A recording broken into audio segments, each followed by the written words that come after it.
Mr. 7. Mrs. Hunter Cox had lost her Roman wrestler. It had been a series of blows.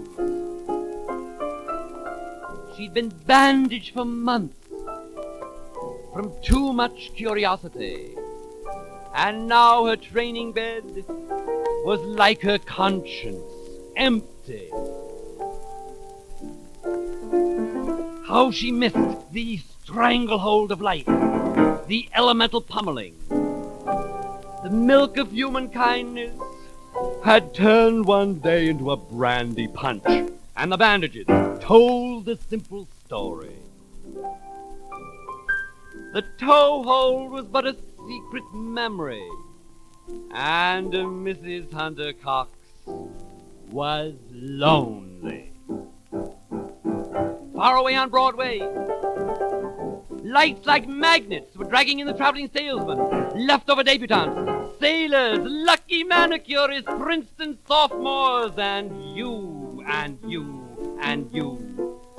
For the Billy Rose Review, to hear the waiters' chorus, see the fire eaters go to Valhalla, right through their own tonsils, and see the Iron Woman bend her own steel, and hear the four bands blast Sweet Adeline in amplifiers purposely placed in the navels of 100 stained glass angels.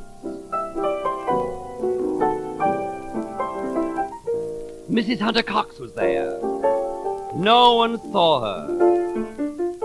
She was hiding behind a chef's suggestion with an old brandy and soda.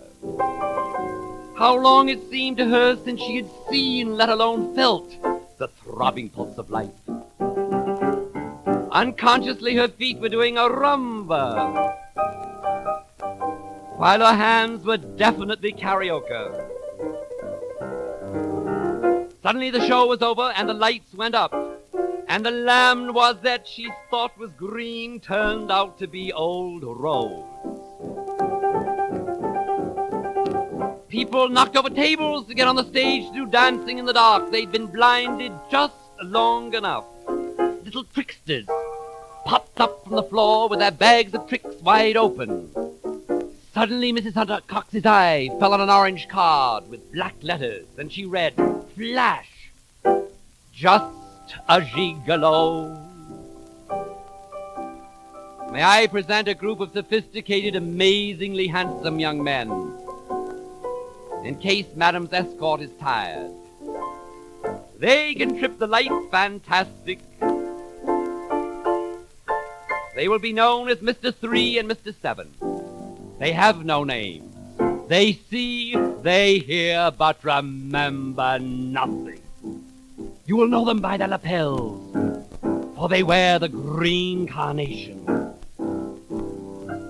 To Mrs. Hunter Cox, this felt victory without pain. Love at last without regulation.